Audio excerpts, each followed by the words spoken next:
Here are some book suggestions if you're thinking of dabbling in romantasy and kind of where to start. Obviously, I have some very classic suggestions such as Fourth Wing and etc. However, I kind of want to explain why I'm suggesting these books, and maybe it'll entice you one way or another on where to start in your romantasy journey, or just some overall suggestions about reading romantasy. Obviously, like I said, Fourth Wing is a great book to start out for romantasy. It's super fast paced. You kick off like basically in the middle of the plot, so there's not too much building in there. There's dragons, there's politicking, there's amazing battle scenes and all that stuff. Honestly, it was just so much fun to work with. Right now there's 3 books out. Onyx Storm just came out in January. It is an ongoing series. There's supposed to be 5 in total. So if you don't mind waiting and you are more intrigued with the politics side as well as the romance side, I would say this is a great romantasy book to check out. And the other 2 classics I have on this list are ACOTAR and Throne of Glass, classic SJM books. They are classics for a reason. ACOTAR was my first taste of Sarah J. Maas, and honestly, like, got me back into reading, essentially. It's so romantic, such a vibe, and honestly, the series holds a special place in my heart and pretty much changed my brain chemistry as an adult. It got me back into reading and to basically where I am today with all of this. Throne of Glass was the second series I read. As much as I love ACOTAR, Throne of Glass is my absolute love of all of her series. I've read all of her books multiple times. Throne of Glass is 8 books. It is completed. All the character arcs are completed. All the loose ends are tied by the end of it. It is phenomenal. Though in compared to romantasy, this, sorry I didn't say, is 4 books and a novella. This is technically ongoing. This is completed. This is more romance driven.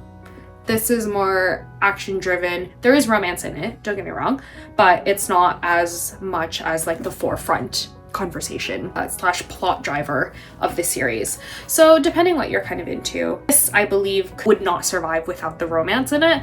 This I believe it would be able to survive. Like if you're not that into romance, you can still go and vibe with it. My husband has read ACOTAR, not all the books, but the first 3, and he liked it. I think he mainly did it for me, but there's that. I actually think he would really enjoy this series, not just because I'm pushing him, but I genuinely think he would enjoy the plot for it. And I've convinced so many people to read it at this point too, that I think anyone can enjoy it.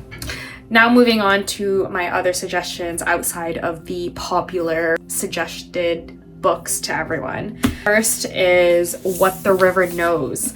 This is a duology. It is so fun. If you like The Mummy but wanted it to have magic and more mystery and dive more deep into that, this is the book for you. It literally is set in Egypt, following a dig and all of this fun stuff. Just the story of it is so much fun. I had such a good time reading it. It is fantastic. I don't think it's talked about enough, but it is quite the vibe if you are a fan of The Mummy. Next is Divine Rivals, again another duology by Rebecca Ross. This one is so poetically written. I was just honestly in awe of how it was written, and while I was reading it, it was so beautifully done and eloquent, lyrical almost. I will read anything that she has written. I've read most of her books at this point, this author. I'm in love with them through and through. What I like about these 2 books is that they are duologies, so it's not that big of a commitment, which is really nice, but highly suggest. These 2 books are also more YA based. They do have romance elements into it, just, not as explicit as ACOTAR, for example, is.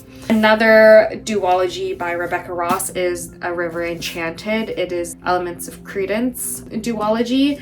This one is a little bit more adult than Divine Rivals, just not in terms of the content, but some of the subjects that they touch on here are a little bit more adult in my opinion. Really enjoyed this. It had more of like a Celtic vibe to it, which is really cool. And I think it was just so interesting, the magic of this world, how the plot was developing and the story of it. It was so well done. When I was first reading it, it took a minute for me to like digest and sit with it to really see the impact that it made on me as a reader. But it is fantastic, and I honestly don't see enough people talking about it at all. And lastly, if you want to dabble into romantasy but kind of want a contained standalone book, I would suggest Last Dragon of the East.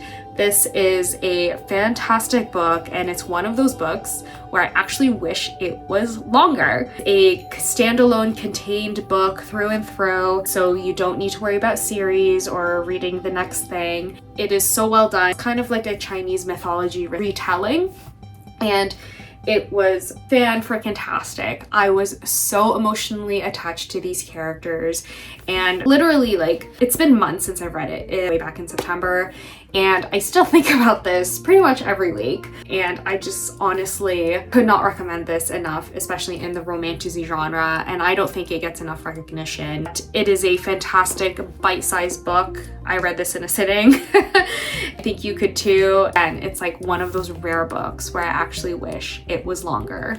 Of all these suggestions, what I would personally recommend the most would be any of the non-popular ones, I would say, to be completely honest. These just really stuck with me for a long time, even after finishing the books. Divine Rivals as well, just how it was so eloquently written. One of those ones that stay with you even after you've read it. The author is coming out with another book in this world, however, not part of the storyline that we saw in Divine Rivals. So I'm extremely excited to jump back into a setting and get re-familiar with the characters, essentially, and get to see a new side of that story as a whole. If you decide to read any of these books, let me know what your thoughts are. I'm always open to DMs, messages. I love hearing people's progresses on books of things that I've read in the past. So let me know what you think if you read them.